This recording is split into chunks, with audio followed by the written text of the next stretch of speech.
So today's first application is the industrial manufacturing category. And as usual, I will usually throw up a slide here of the types of scanners that could be used for this type of part. So this one right here, actually, you'll see here in a second, is a medium-ish size part, I guess. Um, and this one here is industrial manufacturing, so as-built modeling of a very complicated pipe here. So you can see there that on the top left we have a scan and a very elaborate like duct work of a pipe here, and then you see a very elaborate model to create that with all kinds of fixturing and standoffs and mounts on it. So this one is just an industrial manufacturing, and you can imagine how difficult it would be to create something like this without scan data, without a scanner, and 3D software, the amount of time it would take to recreate this with other means. So with that, we'll go ahead and switch over to Design X. So here we go. We have Design X. If we rotate this around, this is beautiful scan data. And we'll go ahead and start. I'll turn off the scan data and turn on the CAD. So here's the end result. And you see here that I have multiple solids right away. You can see that we have modeled the brackets that hold it on. Multiple brackets there. So that's one, that's the other one. And then here's the pipe. If I can just get my clicking straight. So there is the pipe. So let's go ahead and roll back and see how the approach was taken here. So as you can see, we have multiple meshes at the beginning. So we'll just turn that off and just see here. This happens sometimes on a project. A lot of times I will separate a mesh out. So that's the first thing that happened here before you get to the region grouping. And I don't have to roll back to show that part of it, but we went ahead and copy and pasted the mesh. So you see here, here's the original. And then we went ahead and removed all the extra stuff. Now you don't have to do it this way. I mean, you really can still model it without doing it this way. But this does help quite a bit here. And you'll see why in a second, where you can just remove, or another thing that you can do that I've seen and it all depends on the specific application that you're working with and the specific project. You could scan the pipe without the brackets on it if that's even possible. On this one, I don't think it's possible, right? Because those brackets look like they were formed on it. So, but I have done projects. Actually, one of the applications in here may be able to be done that way too. One of the other ones that I'm going to cover, where I actually will scan the whole assembly and then take it apart and scan all the pieces and then virtually assemble it all back together in the software. And then you have basically a virtual scanned assembly that then you can reverse engineer the part as an assembly if that's what you need. So in this case, what we did is we kind of did that manually by scanning everything we could and then take all the outer pieces off, do some hole filling, and create a nice center line pipe. Then that's the next step here is we have a tool called Fit Polyline. And you see here, if I just toggle that back on, you can select this entire thing. I'll just do it real quick. Window in, select a whole thing. And under our reference geometry, we have this idea of a polyline, just like CAD does, but we can extract a polyline from all kinds of different avenues here. So intersection, silhouette, from a sweep, from a pipe, a bead line. So what we're doing here is we went ahead and said, I want to extract the center line from a sweep. And then if I just click that, all it's going to do is do the same thing that we already have here. And you'll see if I turn off the mesh, there is a center line that we calculate. Now, if there's a little bit of noise, or this specific part, you'll notice, is got various radii, and it's not even completely round all the way through. So it's going to find the center all the way through and create a polyline. Now that polyline is really just a stepping stone for this. If I roll forward, so I went ahead and just roll forward, and you see that if I turn the polyline off and I turn the 3D sketches on, and then we can hide the mesh, we then drew a center line over top of that polyline. And some of our wizards do this automatically. I just think it's helpful a lot of times to show people the manual method first to understand what it is that the wizard is doing, because we do have a pipe wizard and a sweep wizard that will do this sort of thing for you. But it helps to know how to do it manually so you can appreciate what it's actually doing for you, right? So we can then come back and just draw a 3D sketch that follows the 3D polyline right there and make it exactly what you want it to be. And then you'll see here we have a bunch of cross-section sketches. So we'll just go roll forward and a loft. So those cross-section sketches, those can easily be created as well. And I'll just show you how those were created real quickly. So if I turn the surface off, you can select this and you can say, I want to create planes, and I want to create planes at end division, and you can say how many you want. And you see here, many CAD packages have this type of functionality, right? And you can create planes uniform or offset, or just manually create them wherever you need them to be, normal to that polyline, which is super helpful for this tool because you're able to just slap tons of planes on it, and then from there you're able to then go in and sketch on them. So here, just a minute, we'll just discard that, and you'll see here, I'll just open one of the sketches to see what you would see if you went into one of the cross sections here. Let's do one of the ones at the other end, closer to the other end. And then we'll just hit edit, normal 2, and you'll see here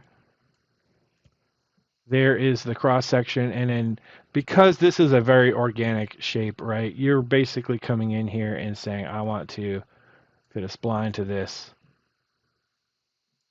and boom, you fit a spline.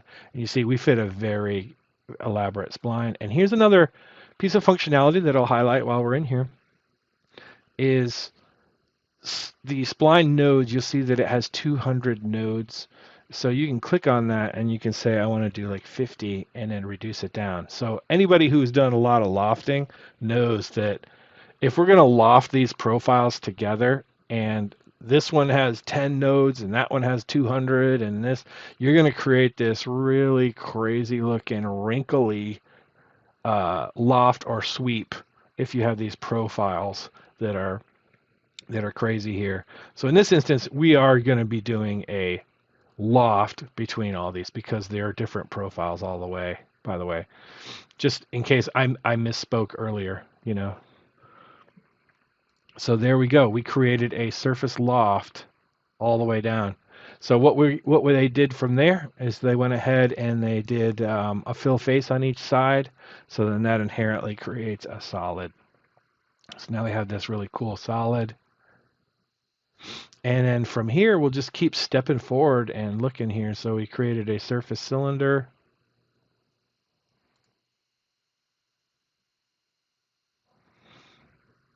And we'll just come over here and turn on the surface. There we go. Oh, so we're going to go in there and we're going to cut that piece away, if you remember.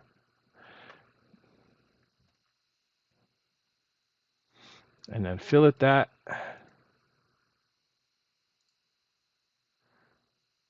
And then we'll go go ahead and hide that. And then we went ahead and created a region group on another separate mesh here. So that's what's going on here. Now when we step forward, it's a region group on the other piece, right? So one of these other pieces, we'll hide the solid for a second. Turn the meshes on. And they created a region group on a separate object. So on the separate mesh object, right? So now we're just going to step forward, going to do a move face. We'll just hide that. And if you're ever unsure of like where something occurred here, so on the ends they did a move face here on the end. But if you ever unsure where that is, you can kind of come over here and say edit. And then you can see, oh, we did a move face here on this side. We did a face moved in that direction, right? So you can kind of see that they wanted to move that, bump that out according to the normal of that face there. And then we did a hollow.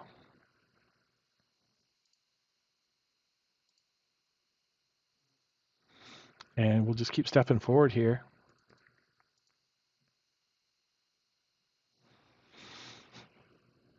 So we went ahead and created the end, the barb on the end here. So we created a sketch. If I click on it there, you'll see that they created a revolve. And then looks like we did a bunch of blends there. And then you'll see that we have another one on this side. There we go. A bunch of blends. Now let's see where we go here next.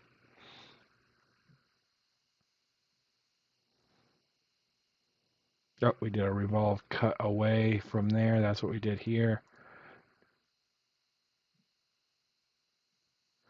And then some fillets. Now let's see where this surface offset is. So yeah, it looks to me like what's going to be happening here, just based on how I would model this, is a surface offset. This probably is a surface offset 0, which in our software, it's kind of a trick. Yep. In order to like snag a surface from a solid really quick and easy, you can click on the face and then you can say, I want to do a surface offset, set it to 0. And it's kind of like making a duplicate face command or a copy face. So we use that all the time. That's actually a really good little tip there for anybody out there that's done a lot of modeling in Design X, that you can do this surface offset 0 to copy a face from a solid. There probably are other creative ways of doing it as well, but that's an important thing here to just pick up. That's a nice little tip or trick here that we're kind of learning on the fly here. That's nice. So then we did an extend, and if you're ever unsure where the extend was, again, we can just go ahead and edit it and just see where the extend was. It was here. So they're just extending that in a little bit. And we'll just keep on going. And they're going to use this as a tool to build on top of, right? So there we go. So they're going to, we extracted this and that and trimmed it up. And now let's turn on the mesh so we can see where we're at here. So now as you look at it, you can look at this area and it's all one extrude cut away, right? And there's a variety of ways of working with this here. One thing that you can do, I will say, is in your reference geometry under vector, you can select geometry. So you can select the edge of this all the way around, and you can come over here and say, I want to extract the extrusion axis. So if you select a bunch of geometry, it will try to find that profile, that silhouette profile of it, and give you that axis, and then you can put a plane on it, and then from there you can create a point and a plane and create a extrusion direction like this and draw that using a silhouette. Actually, that's a really important thing too. is we will discard and just click on this and go into the sketch that created it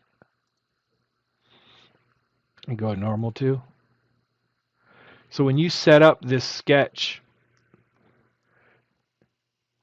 turn off surfaces instead. Turn it all off. There we go. So in this instance, the person actually just drew it manually, I'm seeing.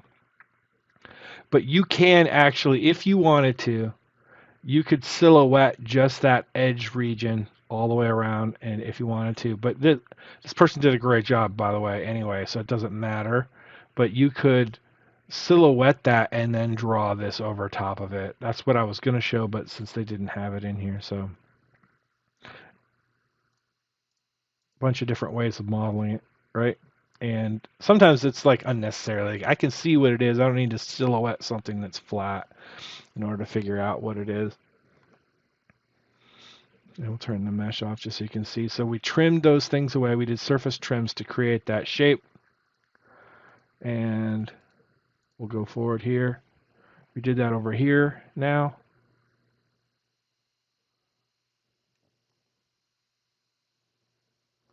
And we'll hide this guy. We don't need it.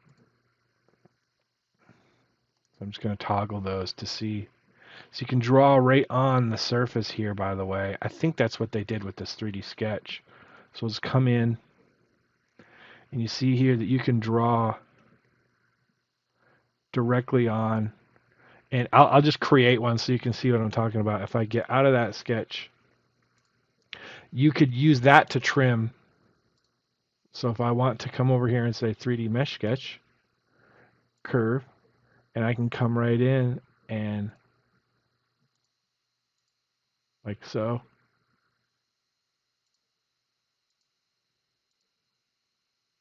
All the way around. And then what they're going to do, as you can see here, is once you draw that on there, you can do a trim with a curve on the surface there. So that's what they did. So we'll just get out of that and go forward. Now, they've trimmed those two surfaces to be what we want them to be. So we're going to go ahead and thicken them one at a time. And because we thicken them, they're now solids. There we go. And we'll just extrude. The rest of the stuff is pretty much just basic extrusions and trimming, right? So we'll do another surface offset of this guy to trim the inside of that. That's probably what that is right there, right? So they did a surface offset 0 probably, yep, of the entire loft pipe, and then you're going to use that to trim this away. So if I, just to prove that here, we'll turn off this guy.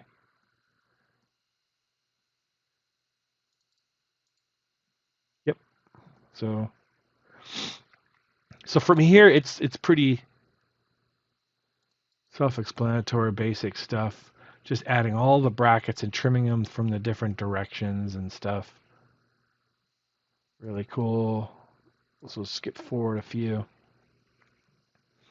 But again, the power of being able to come in and roll back through the history. This is one instance where the history is just so nice because, I mean, we're able to learn how to model this pipe, how this project was done by just rolling through the history of what somebody did earlier and the approach that they took.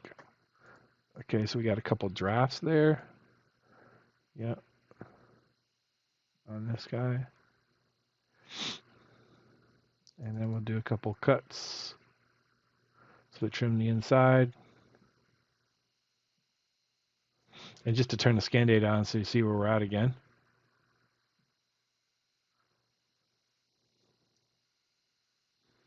Some blends through all the way through there. Bunch of different blends.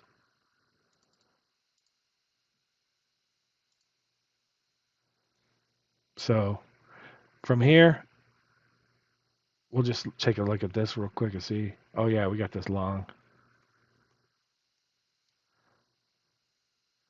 piece.